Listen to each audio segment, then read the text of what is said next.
जब तक रहती गुरु से दूरी होती मन की प्यास न पूरी।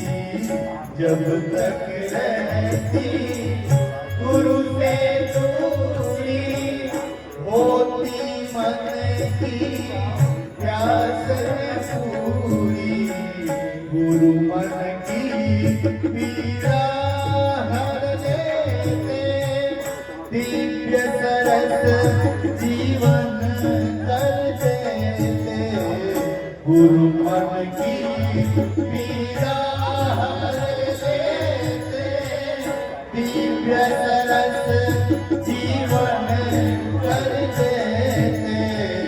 गुरु बिना जीवन होता है गुरु बिना जीवन होता है जैसे प्राण नहीं रे गुरु बिना नहीं रे गुरु बिना नहीं रे।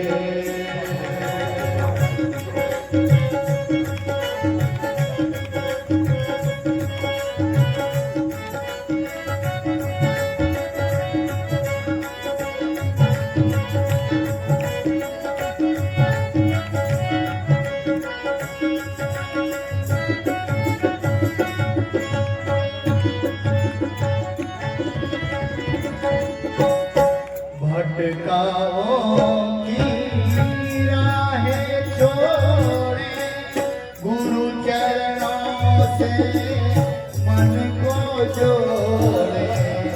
भटकाओं की राहें छोड़े गुरु चरणों से मन को जोड़े। गुरु के निर्देशों को माने इनको सच्ची संपत्ति जाने। गुरु के निर्देशों को माने इनको सच्ची संपत्ति जाने। धन बल साधन बुद्धि ज्ञान धन बल साधन बुद्धि ज्ञान कर अभिमान नहीं गुरु बिना ज्ञान नहीं रे गुरु बिना ज्ञान नहीं रे।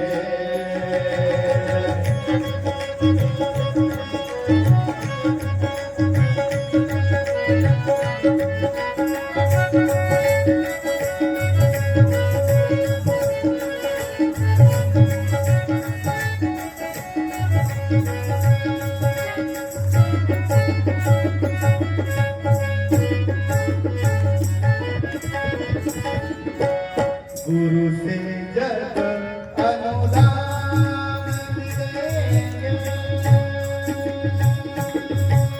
गुरु से जब अनुदान मिलेंगे गुरु से जब अनुदान मिलेंगे गुरु से जब अनुदान मिलेंगे अति पावन परिणाम मिलेंगे। गुरु से जब अनुदान मिलेंगे अति पावन परिणाम मिलेंगे। टूटेंगे भवबंधन सारे खुल जाएंगे प्रभु के द्वारे। टूटेंगे भवबंधन खुल जाएंगे प्रभु के द्वारे। क्या से क्या तुम बन जाओगे क्या से क्या तुम बन जाओगे।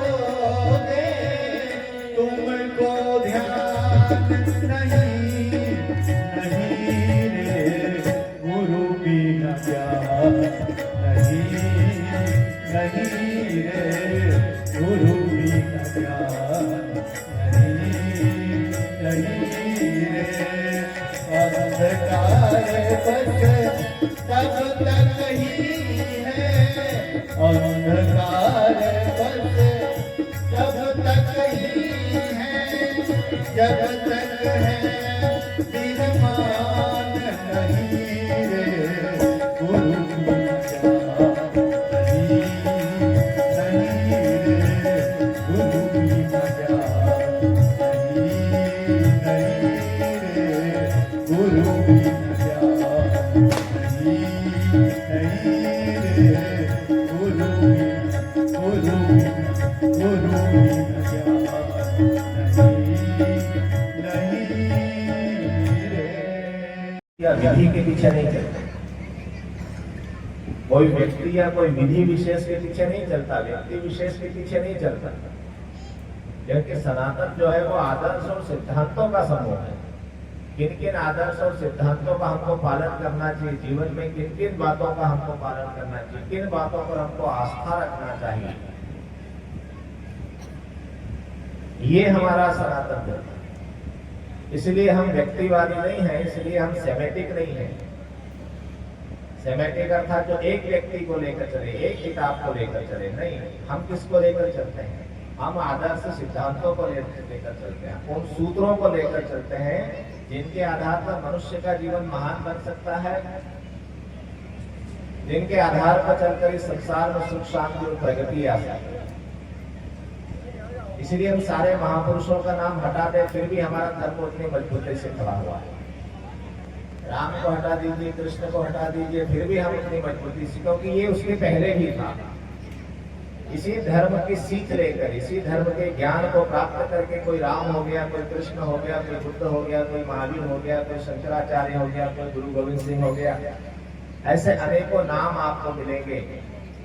इन्होंने उस ज्ञान को प्राप्त किया, गुरुकुलों में गए, गुरुकुलों में गुरु के चरणों में बैठे, उस ज्ञान को प्राप्त किया, उन सूत्रों को जाना, उन बातों को जाना, उन विधियों को जाना, जिससे जीवन महान बनता है, जिससे जीवन सार्थक बनता है। तो हम सब लोग भारत के जिस धर्म को फॉलो करते हैं वो कैसा है? सनातन धर्म है, हमेशा से है, हमेशा रहेगा, उसको जान लेना पड़ता है।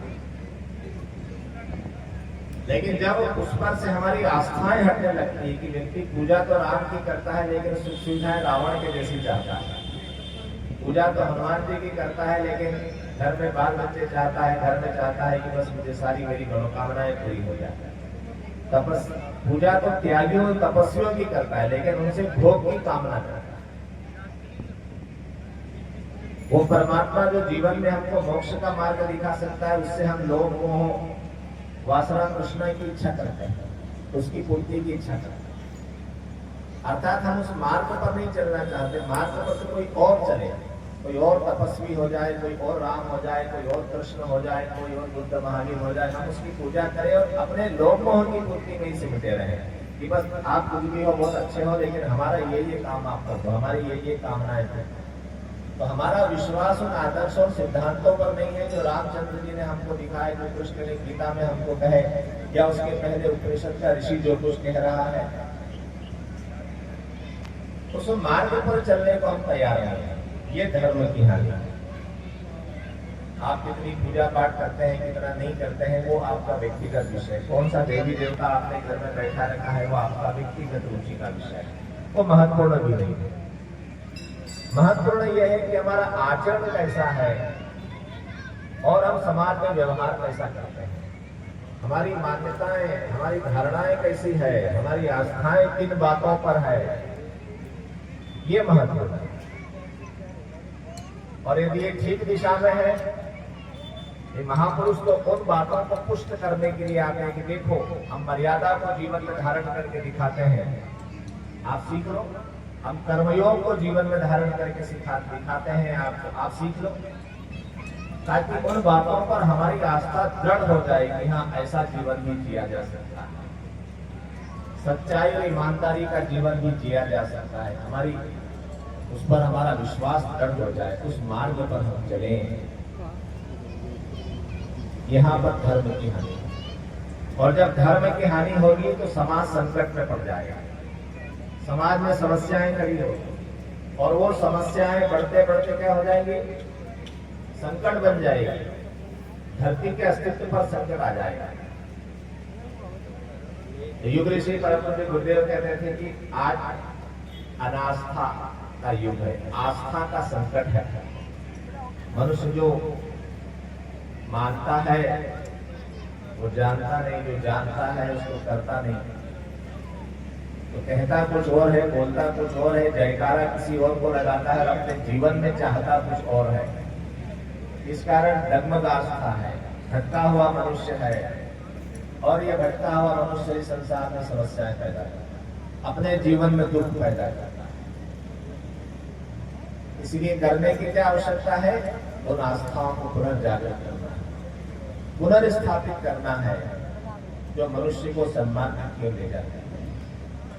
जिस विश्वास के कारण, जिस आस्था के कारण, जिस विचार के कारण, जिस विज्ञान के कारण मनुष्य का जीवन देवोपम बनता है, देवता जैसा जीवन बने, इसलिए एक ऋषि ने अभियान प्रारंभ किया कि अब हमको फिर से उन बातों को जानना पड़ेगा। इसके लिए दो चीजें हमने आपको बताई, एक गायत्री बताई और एक यज्ञ बताई। गायत्री क्या है? जो मनुष्य के अंदर ऐसे शुभ आकांक्षाओं को जागृत करे, जो मनुष्य की बुद्धि को शुद्ध बनाए, जो मनुष्य के चिंतन को परिष्कृत बनाए, ऐसी विद्या। और जो मनुष्य को प्राणवान बनाए, कि जो अच्छा समझता है उस काम को करे, जो सही है उसको करे, जो गलत है उसको छोड़े। इतना साहस होना चाहिए। जानते तो हैं कि सही क्या है, जानते तो हैं कि सत्य क्या है, लेकिन लोभ के भय से, लोभ के कारण, भय के कारण सत्य के मार्ग पर चल नहीं पाते। जानते समय आज की दुनिया में कौन क्या नहीं जानता, हम तो नई बातें तो कह रहे हैं, सब जानते हैं, लेकिन करे कौन? तो सारा खेल करने का है कि जो अच्छा मानते हैं उस अच्छे को कीजिए, जो गलत मानते हैं उस गलत को छोड़िए। इतना प्राण तत्व कहां से आएगा? गायत्री उपासना मनुष्य को प्राणवान बनाती है। इसलिए सारे महापुरुष, सारे ऋषि मुनियों को गायत्री मंत्र दिया जाता है कि आप प्राणवान बनिए। प्राणवान व्यक्ति ही ईमानदार हो सकता है। जो प्राणवान नहीं है, जो डरता है, जो डरपोक आदमी है, वो ईमानदार के रास्ते पर नहीं चल सकता, वो परमात्मा के रास्ते पर नहीं चल सकता, तो धर्म के मार्ग पर चल नहीं सकता, धर्म की विधियां कर सकता है, पूजा पाठ में ढेरों विधियां है वो कर सकता है। एक ऋषि ने ऐसा अभियान चलाया कि देखें कितने लोग निकलते हैं जो प्राणवान है, जो प्राणवान है, जो उस रास्ते पर अपने आप को निछावर कर सके, जो अपने आप को उस रास्ते पर डाल सके, जो संकल्प ले सके कि हम भी धर्म स्थापना के मार्ग पर चलेंगे, अपने जीवन में धर्म को धारण करेंगे। तो पहली चीज हमने आपको बताई गायत्री, दूसरा बताया यज्ञ। यज्ञ अर्थात त्याग और बलिदान की भावना, क्योंकि जब भी आप कोई अच्छा काम करेंगे, जब भी आप कोई परिवर्तन करेंगे, जब भी आप सन्मार्ग पर चलने के लिए आगे बढ़ेंगे, तो आपको त्याग और बलिदान करना पड़ेगा, कुछ छोड़ना पड़ेगा, कुछ त्याग करना पड़ेगा, कुछ कष्ट उठाना पड़ेगा, कुछ सहन करना पड़ेगा, असुविधा सहन करना पड़ेगा। देश गुलाम था, कई लोग निकले, उन्होंने कहा हम देश को आजाद कराने के लिए काम करें। कोई भगत सिंह के रूप में आया, भगत सिंह आया, चंद्रशेखर आजाद आए, सुभाष चंद्र बोस आए, जीवन लगा दिया, मर गए।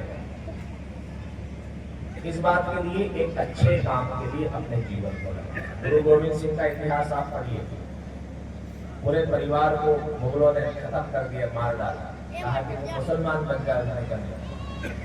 तो उनके दो बच्चे थे छोटे छोटे, जोरावर सिंह और फतेह सिंह, एक 14 साल का, एक 9 साल का, उसको पकड़ लिया। तो कैसा मारेंगे? तो उसको दीवार में चुनवा दिया, बोला मुसलमान बन जाओ, मुसलमान बन जाओ, दीवार में चुनवा दिया। दोनों खड़े रहे, आसपास पत्थर की दीवार बनाना शुरू की। तो छोटा बच्चा जो था उसके नाक तक दीवार बनते बनते आ गया। तो मौलवी साहब ने कहा कि भाई अब तुम मर जाओ, तो मुसलमान बन जाओ, तो तुम मरो, तुमको हम बचा लेंगे। वो छोटे बच्चे ने कहा कि मुसलमान बन जाएंगे तो क्या मरेंगे नहीं? मरेंगे तो वैसे थोड़ा जल्दी मर रहे हैं, कोई बात नहीं, शरीर तो फिर मिल जाएगा। तो मरेंगे तो ना 60, 70, 80 साल की उम्र में कभी कभी मरेंगे, तो धर्म क्यों छोड़े? केवल जान बचाने के लिए धर्म छोड़ते हैं। उन्होंने कहा नहीं, आपको दीवार बना, चिंता मत करो, ये शरीर तो आता जाता रहता है। तो दीवार बना दी गई, दोनों बच्चों को दीवार में चुन दिया गया और वो अपने धर्म पर अड़ी रहे। क्या होता है? सत्य और न्याय के मार्ग पर त्याग और बलिदान करना पड़ता है। तो जिस कौम में जितने ज्यादा त्याग और बलिदान करने वाले लोग होंगे वो कौम दुनिया को जीतेगी। और जहां जितने लोग अपने सुख सुविधा देखने वाले रहेंगे, लोग उनकी कुर्ती को महत्व देने वाले रहेंगे, वो कौम उतनी जल्दी नष्ट हो जाएगी और उसको गुलाम बना लिया जाएगा। इतिहास उठाकर देख लीजिए। और यही यज्ञ का भाव है, इसी को यज्ञ कहते हैं। यज्ञ पूर्ण जीवन जीना, सारी सृष्टि यज्ञ पर चल रही है कि हम कितना दे सकते हैं। ईशावास्योपनिषद में एक बड़ी अच्छी बात आती है, ईशावास्यमिदं सर्वं यत्किंच जगत्याम जगत् तेन तत्तेन भुंजिता मार्गदर्शनस्य सूत्रः। हमारे ग्रंथों में सब है, सारे सूत्र हैं। जीवन को कैसे जीना चाहिए इसका पूरा मार्गदर्शन हमारे ग्रंथों में है। हम पढ़ते नहीं, पढ़ने लिखने का काम आजकल बंद हो गया। पढ़े लिखे लोग तो बहुत है लेकिन पढ़ते लिखते हैं। पढ़ लिख लिए बस काम धंधा नौकरी लग गई, उसके बाद कुछ पढ़ना लिखना नहीं। ग्रंथों को आप पढ़ेंगे, उपनिषदों को पढ़ेंगे, गीता को पढ़ेंगे तो आपको सारे सूत्र मिलेंगे। तो जीवन कैसे जीना चाहिए, हमारे ऋषियों ने इस बात को ढूंढा। तो उन्होंने कहा ईशावास्यमिदं सर्वं यत्किंच जगत्याम जगत्। परमात्मा को हर जगह हाजिर जानिए, परमात्मा हर जगह है। सारी सृष्टि परमात्मा में है। हमारे आसपास जो कुछ भी हो परमात्मा की रचना है। और वो परमात्मा की रचना जो है, जो भी हमारे आसपास है वो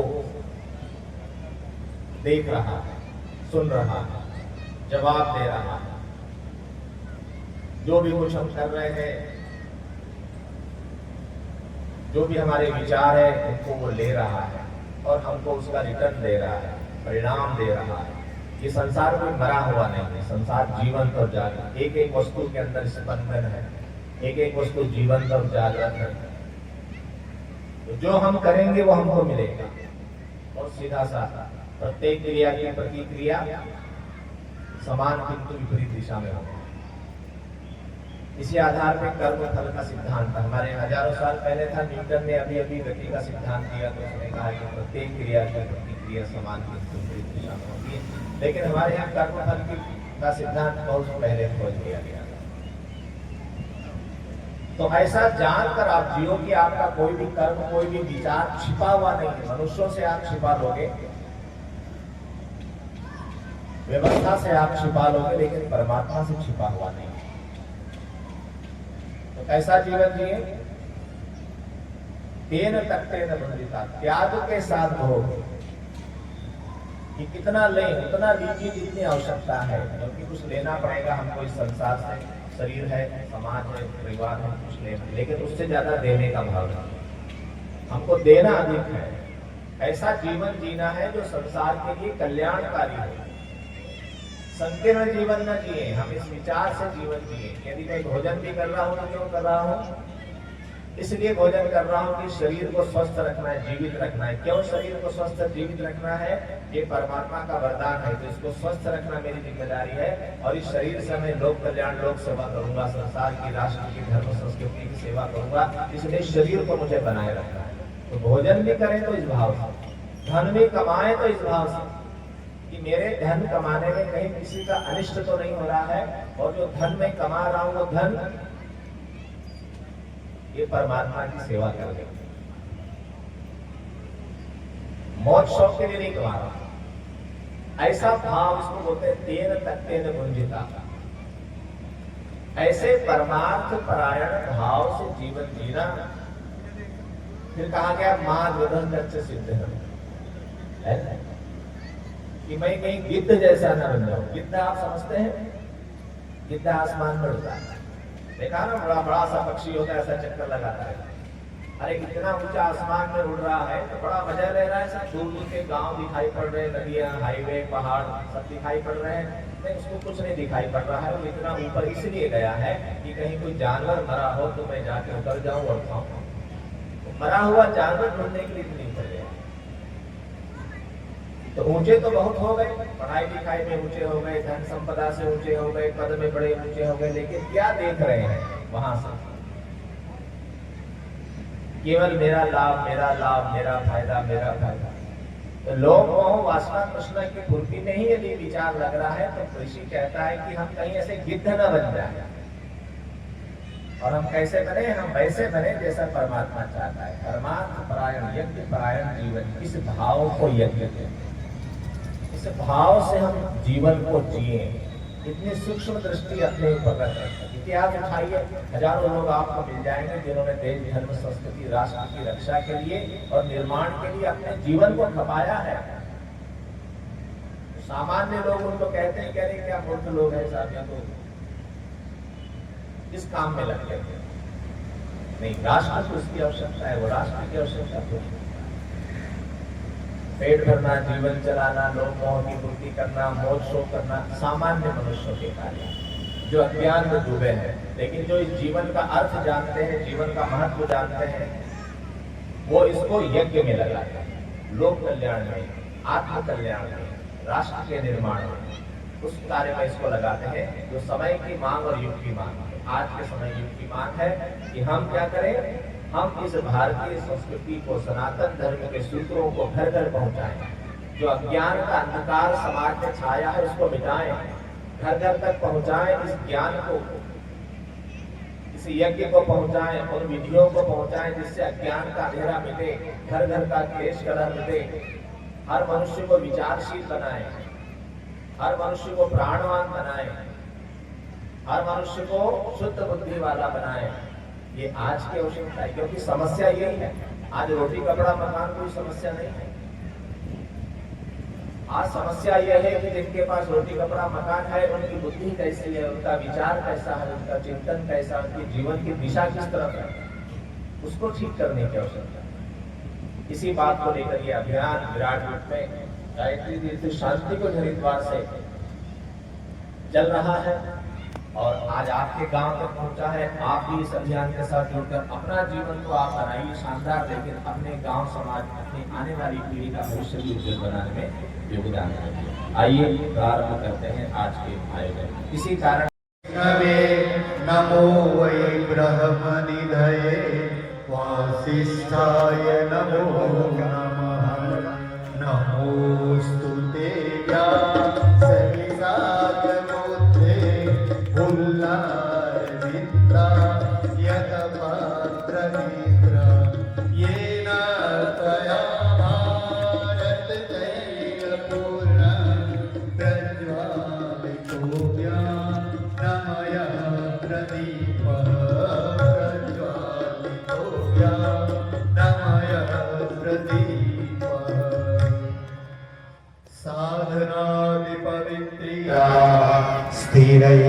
स्थिरैरङ्गैस्तुष्ट्वा सहस्रनोभिः यशेमहि देवहितं जनायुः।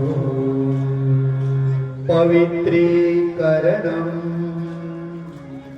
किसी भी कर्मकांड विधि के पहले षट्कर्म का प्रावधान होता है। अपने जीवन को शुद्ध बनाए रखें, अपने चिंतन आचरण को शुद्ध बनाए रखें। अच्छी भावनाएं होंगी तो हमारा कर्मकांड विधि भी परिणाम देगा और जीवन में भी सुख शांति आएगी। तो इसी बात को बताने के लिए, सिखाने के लिए, हमारा ध्यान दिलाने के लिए षट्कर्म होते हैं। पवित्रीकरण करेंगे आप सभी आज बाएं हाथ में जल लेंगे। जल आपके सामने रखा है, एक एक आचमनी जल, एक एक चम्मच जल अपने बाएं हाथ में लें, दाहिने हाथ से उसको ढक लेंगे। मंत्र के बाद अपने सिर और शरीर पर छिड़केंगे। भीतर बाहर से हम पवित्र बने रहें, पवित्र हो रहे हैं, ऐसा भाव। ओम अपवित्र अपवित्रो वा सर्वावस्थांगतो विवा यः स्मरेत् पुंडरीकाक्षं सभायाभ्यन्तरः शुचिः। ओम पुनात् पुंडरीकाक्षः पुनात् पुंडरीकाक्षः पुनातु आचमनम्। 3 बार आचमन करना है। दाहिने हाथ में जल लें और मंत्र के साथ जल को ग्रहण कर लें, पी लें। मन, वाणी, अंतःकरण हमारा शुद्ध बने, विचार, भावनाएं और वाणी हमारी शुद्ध और पवित्र बने, ऐसे भाव से 3 बार आचमन करना है आप सभी। ओम अमृतोपसरणमसि स्वाहा। पुनः जल लें। ओम अमृता पिधानमसि स्वाहा। पुनः जल ले। ओम सत्यम यसा श्रीमय श्री सैतान स्वाहा। एक आचमनी जल से हाथ को शुद्ध कर ले, पवित्र कर ले। शिखावंदनम। शिखा बंधन करते हैं। शिखा भारतीय संस्कृति के धर्म हो जाए। अपने आप को हम सनातनी मानते हैं तो हमारे पास उसका चिन्ह भी होना चाहिए। चोटी रखते हैं, हम शिखा रखते हैं। जिनको शिखा है वो उसका सिंचन करें और जिनकी नहीं है वो संकल्प करें कि हम भी शिखा रखेंगे। ये एक तरह का रिसीवर है हमारे लिए, दिव्य चिंतन को रिसीव करने के लिए ये एक व्यवस्था बनाई है। जब हम ध्यान में होते हैं, जप में होते हैं तो एक श्रेष्ठ चिंतन, पवित्र चिंतन और तेज को हम धारण करते हैं। बाएं हाथ में जल लें, दाहिने हाथ की अंगुलियां जल में डुबोकर शिखा स्थान पर स्पर्श करें। ओम चिद्रूपिणी महामाये दिव्य तेजः समन्विते तिष्ठ देवी शिखा मध्ये तेजो वृद्धि कुरुष्व मे। जल नीचे गिरा दीजिए। प्राणायाम। सीधे होके बैठे, प्राणायाम करते हैं। हम सभी प्राणवान बने, हम डरने वाले न हो। नयनात्मा बलहीन न लभ्या। जो डरता है, जो बलहीन है, उसको न आत्मा का आनंद है, न परमात्मा का आनंद है, न संसार का आनंद है। तो क्या करना है? प्राणवान करना है, डरने वाला न बने। हम सभी प्राणवान बने और उस मार्ग पर चले जिस पर महापुरुष चलते हैं। सीधे होकर बैठे, दोनों हाथ गोदी में, आंखें बंद करें। गहरी सांस लेना है, सांस रोकना है, फिर सांस निकालना है, फिर सांस रोकना है। सूर्य के प्राण और तेज प्रकाश को अपने अंदर धारण कर रहे हैं और भीतर के दोष दुर्गुण कषाय कल्मश बाहर निकाल रहे हैं। इस भाव के साथ प्राणायाम करें। ओम भुवः ओम स्वाहा ओम महा ओम जनः ओम तपः ओम सत्यम ओम तत्सवितुर्वरेण्यं भर्गो देवस्य धीमहि धियो यो नः प्रचोदयात्। ओम आपो ज्योतिरसोमृतं ब्रह्म भूर्भुवः स्वः। ओम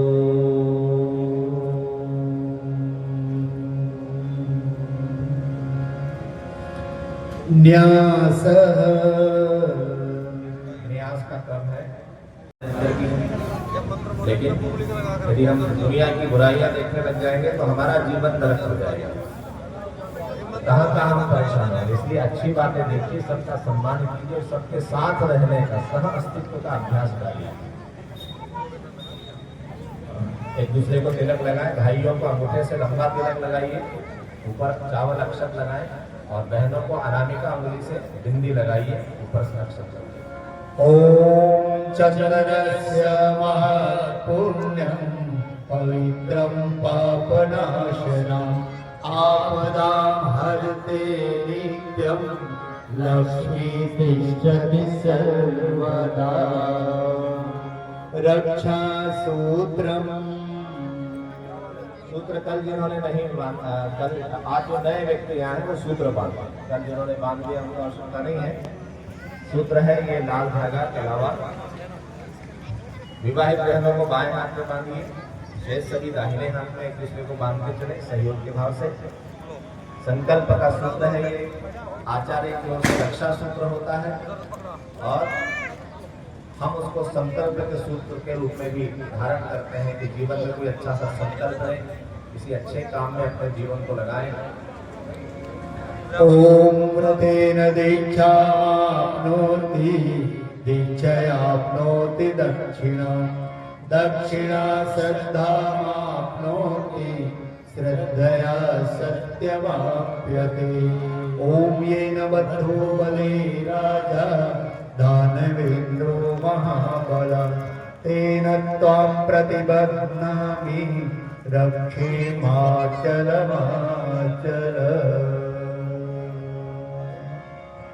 कलश पूजनम। कलश दीपक पूजन गुरु गायत्री पूजन के लिए